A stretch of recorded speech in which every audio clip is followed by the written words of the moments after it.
Nisikilize nikwambie kitu. Watu wako tayari kumsaliti Yesu kwa sababu kuna ajira fulani ameahidiwa.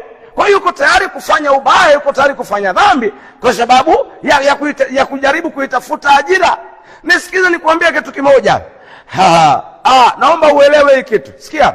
Ni nyinyi mlisema whatever goes around comes around. Yesu atusaidie sana. Sikia nikwambie kitu mpendo mtumishi wa Bwana, na upate kuelewa. Narudia tena, wewe ndugu yangu, mahali popote pale unasikia, yani popote pale, hata wewe ambao unatufuatilia kwa njia ya Facebook, nisikilize nikwambie kitu mtumishi wa Bwana. Sikiliza.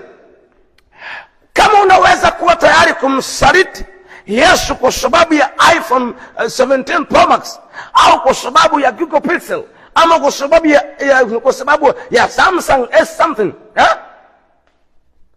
kwa sababu ya Samsung A, kwa sababu ya kitu chochote, kwa sababu ya Toyota Carina, kwa sababu ya BMW, sawa.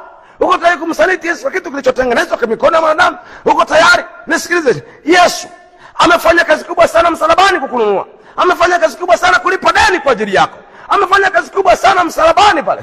Sikia, usimsaliti Yesu kwa sababu ya mazingira yote.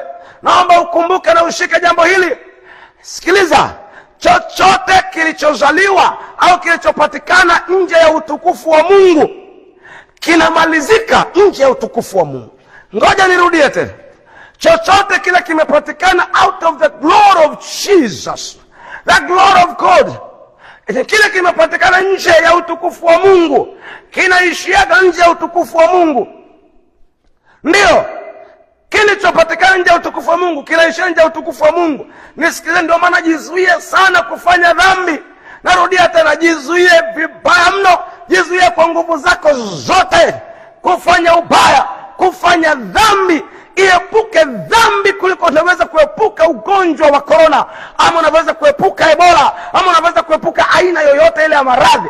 Epuka sana sana dhambi, kwa sababu nisikilize nikuambie kitu mpendwa mtumishi wa Mungu, dhambi inauondoa utukufu wa Mungu kwenye maisha yako. Na dhambi inapouondoa utukufu wa Mungu kwenye maisha yako, chochote kile kinapatikana hapo. Ndugu yangu, historia haifutiki bro. Historia haifutiki. Na watu wengi sana maisha yao yanateswa na historia. Sasa historia ni ngumu sana kuifuta. Utasamehe kwamba ukukatwa na panga, lakini historia kwamba kuna kovu hapa haiishi. Historia bro haifutiki. Dada, historia haiondoki kirahisi. Haiondoki kirahisi. Nisikilize nikwambie kitu kimoja. Jilinde sana, jizuie kufanya dhambi. Usimsaliti Yesu kwa sababu yoyote ile, kwa sababu ya vipande vyovyote vya fedha, kwa sababu ya kulipiwa kodi ya nyumba. Usimsaliti Yesu kwa sababu ya kulipiwa kodi ya nyumba, kwa sababu ya kusaidiwa na lecturer chuoni.